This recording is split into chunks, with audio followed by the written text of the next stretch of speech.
Welcome to the Surgical Edge podcast for surgical insights, reviews, discussions, and to stay updated.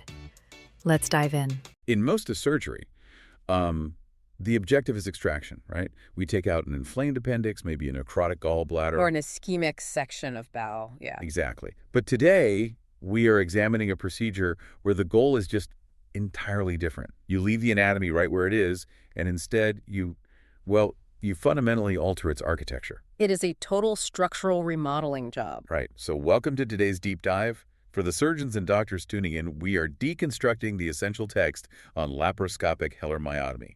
We're getting into indications, technique, and perioperative care. It's going to be a highly technical breakdown. It is. This is really an advanced exploration of the nuances of treating symptomatic achalasia.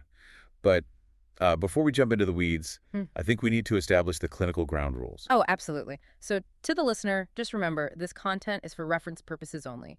In your actual clinical practice, you must always follow your local guidelines and institutional protocols. Right. This deep dive is an analysis of the surgical literature. It is not a substitute for your own clinical judgment, Yeah, exactly. So with that out of the way, where do we start? Well, I'd love for you to just summarize the ultimate operative goal of this procedure in one sentence. Like, what is the core mission here? Simply put, the goal is selectively dividing the circular and longitudinal muscle fibers of the distal esophagus and proximal stomach without breaching the mucosa, and then adding a low-pressure partial fundoplication to prevent reflux. I mean, that sounds straightforward, but it's really dismantling a biological barrier, right? Yeah. Because achalasia is basically a failure of that lower esophageal sphincter to relax. Yeah, combined with a total loss of peristalsis in the esophageal body, we are literally going in to permanently destroy that non-relaxing sphincter complex. Which is wild when you think about it. But getting the right patient onto the OR table it requires really rigorous filtering in the clinic. Half the battle is patient selection. Right. And the literature points heavily to high-resolution manometry, or HRM, as like the absolute cornerstone of the pre-op blueprint. You cannot do this without a solid HRM. We are looking for primary achalasia, so types 1, 2, and 3. And the specific manometric profile really dictates your operative approach, right? Because if we look at the pressure waves, type I is your classic achalasia with minimal contractility. Yes, and then type 2 shows panesophageal pressurization. And type 3 is the really spastic variant. Exactly. And the distinction between those types is just critical for your surgical planning. Type 2 generally has the absolute best response rate to a standard Heller myotomy. Because of that panesophageal pressurization. Right. It means that once you obliterate that discal resistance at the sphincter, the esophagus can still effectively empty by gravity. The pressure actually helps push things through. But type 3, the spastic one, that's a much bigger headache. Oh, it's way more challenging. Because if you only perform a standard, say, 5 to 6 centimeter proximal myotomy, you leave behind all these segments of spastic esophageal muscle higher up in the chest. So they still have symptoms even though the sphincter's open. Exactly. For type 3, you often have to extend that myotomy significantly higher onto the esophageal body. Sometimes you even need a thoracoscopic approach just to clear that whole spastic segment adequately. Wow, so you really have to know what you're walking into. And alongside HRM, the imaging protocol is pretty stringent. I mean, endoscopy is mandatory, obviously. Yeah, you have to rule out pseudoachalasia caused by, say, an infiltrating malignancy at the gastroesophageal junction. Right, you definitely don't want to miss a cancer. And then the barium swallow gives you the anatomical roadmap. You're looking at the degree of dilation, the axis. And this is where you have to be really careful. Because if you see a massive, tortuous, end-stage sigmoid megaesophagus on that swallow, simply opening the distal sphincter is totally futile. Because the esophagus has basically become this atonic, dilated bag. Exactly. It's a reservoir. Those patients end up effectively acting as a sink. Even with a wide-open sphincter, that sigmoid deformity creates a mechanical sump effect. So the food and liquid just pool in that dependent loop anyway. Right. So doing a Heller in a true end-stage megaesophagus is just setting yourself up for failure. Those cases generally require a full esophagectomy with a gastric pull-up to actually fix the symptoms. Man, that is a massive escalation. But let's pivot to the intervention timeline, because the text advocates for surgery as a primary treatment, especially for young, fit patients. Which is a shift in how we used to think about it. Yeah, exactly. Because normally you'd think, okay, young patient, let's start conservative, try pneumatic dilatations, maybe some Botox injections, and, save the big surgery for later. It's a really common temptation, but why jump straight to surgery? Right. Why not just manage them with less invasive dilatations over time? Because if you look at the longitudinal outcomes, relying on repeated endoscopic interventions in a patient who has, say, 40 years of life expectancy left is just a compounding risk model. You're trading one surgical risk today for a lifetime of cumulative anatomical damage. Precisely. I mean, think about pneumatic dilatation. It works by forcefully tearing the muscle fibers. Every single time you dilate, you risk a full thickness perforation. And the Botox issue is even worse from a surgical standpoint, isn't it? Oh, it's a nightmare. Injecting botulinum toxin gives them temporary relief, sure, but it triggers this intense, localized inflammatory response in the sphincter. Which just completely obliterates the submucosal plane. It welds the tissue layers together. And since this whole surgery relies on precisely separating the muscle from the mucosa, if they've had multiple Botox shots, that plane is just a fibrotic, scarred mess. You lose all your tactile feedback. The mucosa becomes incredibly friable, and your risk of an intraoperative mucosal breach just skyrockets. So that's why jumping straight to a laparoscopic Hellers offers superior durable control. You want to operate on a virgin hiatus, right? Exactly. Pristine tissue planes, not a scarred-down battlefield created by years of temporary fixes. Okay, so assuming we have our ideal candidate, let's move into the OR.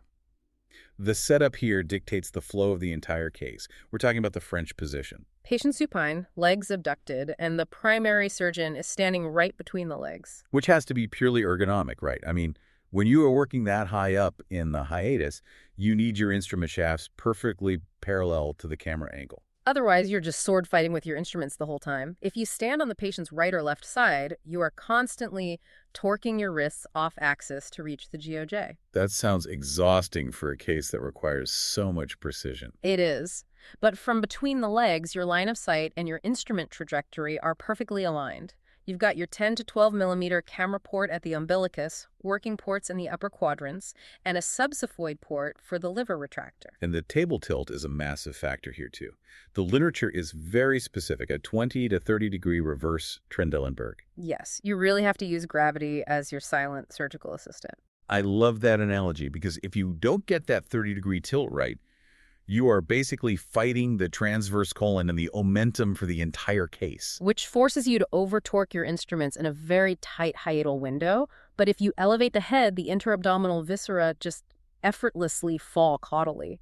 And then your subxiphoid retractor elevates the left lobe of the liver, and suddenly, boom, the hiatus is completely exposed. It opens up the visual field beautifully. From there, your initial dissection involves dividing the gastrohepatic ligament to expose the right crus, and then incising the phrenoesophageal membrane. And you're aiming to mobilize what, the distal 4 to 6 centimeters of the anterior esophagus? Right around there.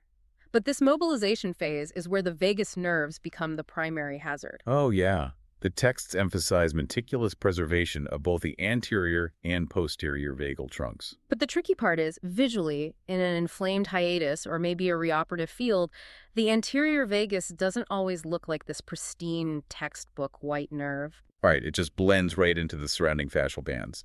So how do you reliably find it without injuring it? You really have to rely on anatomical landmarks and texture. The anterior vagus typically courses closely along the left anterolateral aspect of the esophagus. So you're using blunt dissection to gently sweep those fascial layers. Exactly. And the nerve will feel slightly more cord-like than the surrounding connective tissue. You have to sweep it laterally away from the midline to keep it completely out of your intended myotomy path. Because if you sever it, sure, you might cure the patient's dysphagia, but you just bought them a massive, lifelong gastric emptying problem. Gastroparesis, severe bloating, it completely undermines the entire quality of life improvement you were aiming for. Which is why taking that extra minute to positively identify and protect both nerves before committing to any cut is just non-negotiable. Absolutely non-negotiable. So with the anterior esophagus cleared, we reach the point of no return the myotomy itself. And the geometry here is incredibly precise. You are targeting the anterior wall of the esophagus, specifically at the 11 to 1 o'clock position. And the measurement protocol is key. You start 5 to 6 centimeters above the GOJ. But crucially, you have to extend the cut 2 to 3 centimeters onto the gastric cardia, right? Yes, and that extension onto the stomach is where so many early recurrences stem from. Wait, really? Why is that extension so critical? Because if you stop the myotomy exactly at the squamous-columnar junction, you actually haven't fully disrupted the high-pressure zone. Oh, because of the sling fibers. Exactly. The oblique gastric sling fibers, the fibers of Helvatius, they course across the proximal stomach and contribute massively to the sphincter mechanism. So you must carry the dissection through those fibers onto the cardia to ensure the functional obstruction is entirely obliterated. You have to. But the actual biomechanics of the cut, it's like a tightrope walk. You use a diathermy hook or maybe an ultrasonic device to first divide the longitudinal muscle layer. Which then exposes the underlying circular fibers. And you then meticulously divide those.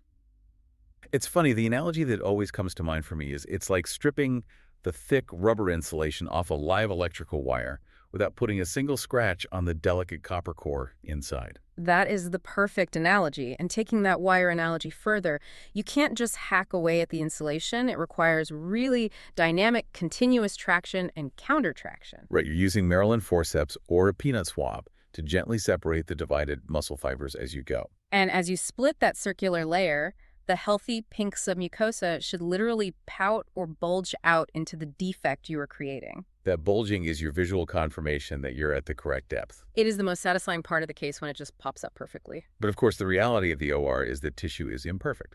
So let's talk about the dreaded complication, the salvage protocol for a mucosal breach. It happens. Even in highly experienced hands, the hook might catch a millimeter too deep, or the tissue tears because of that previous Botox scarring we talked about. Yeah. So if I'm the surgeon and I suspect I've nicked it, what is the immediate protocol? Recognizing the breach immediately is paramount. You might see a tiny defect, or maybe notice clear fluid pooling in the field. If you even suspect a breach, you immediately halt the dissection and perform a leak test. So you're instilling methylene blue via an orogastric tube and looking for dye. Or you can submerge the hiatal field in saline and forcefully insufflate air through the tube, just watching for bubbles. Okay, so assuming a positive leak test, you see the bubbles. The repair requires a pretty significant paradigm shift in your suturing logic, doesn't it? It does.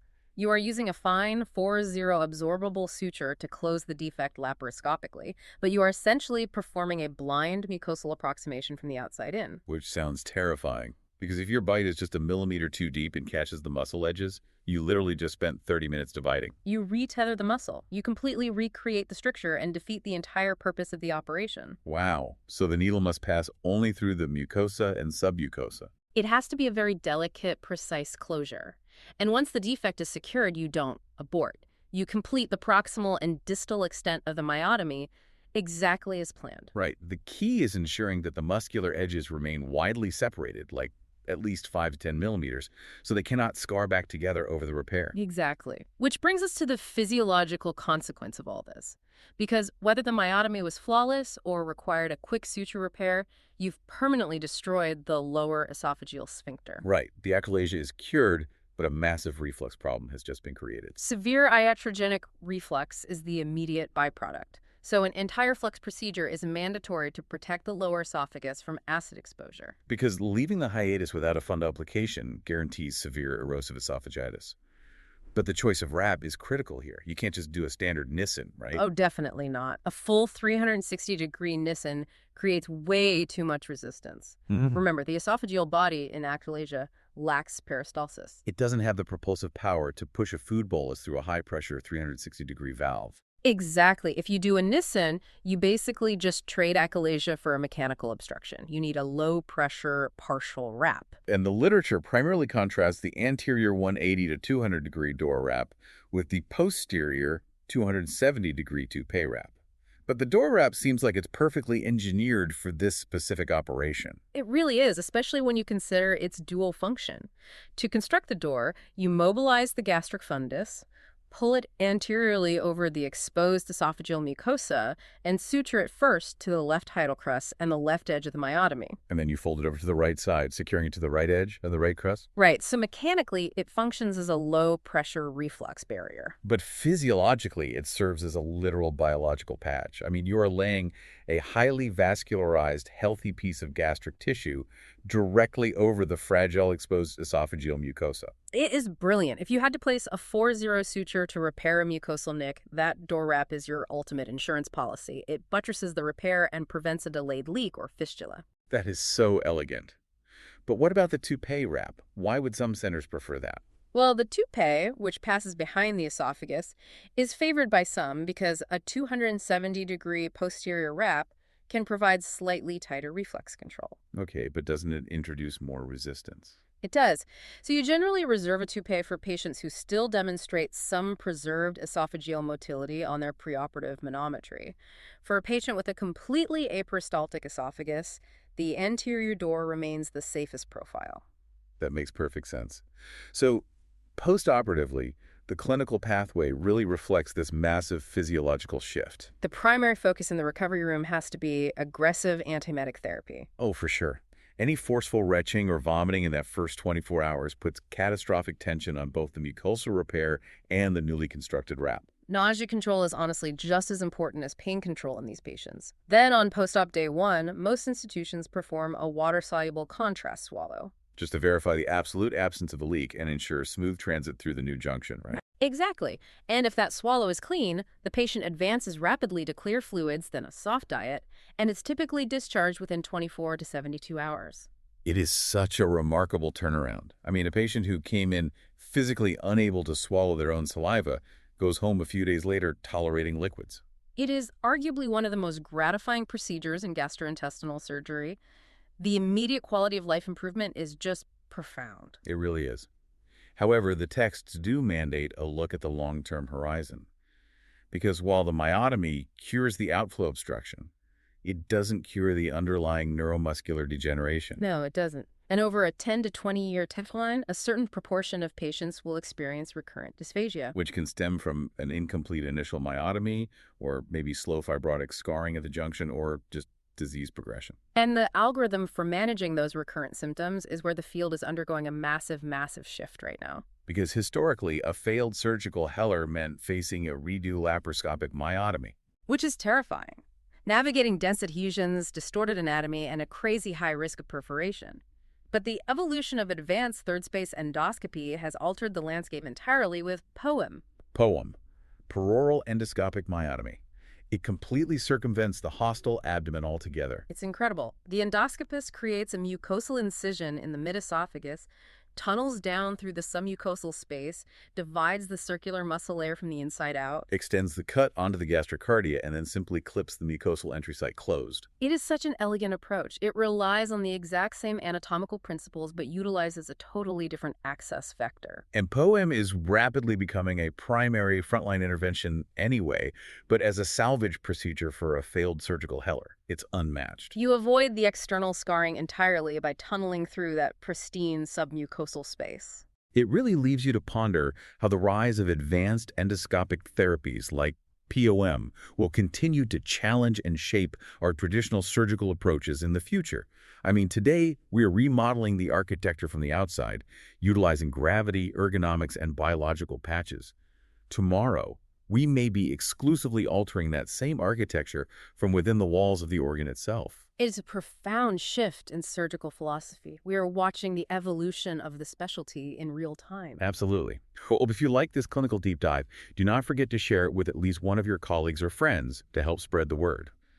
Also, make sure to check out our YouTube and other social media pages. And if you want more high-yield surgical and medical breakdowns, definitely check our previous season and episodes. We cover some very relevant topics there. So as you scrub into your next case or review your next manometry report, just consider the mechanics at play.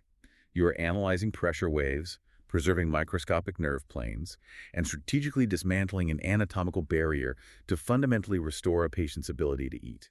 Until next time. Thank you for listening to the Surgical Edge podcast. Don't forget to like, share, and subscribe. Help us grow and deliver even more relevant surgical content by pressing the support button. Your contribution truly makes a difference. And don't forget to share with us your advice, feedback, and the topics you would like us to include.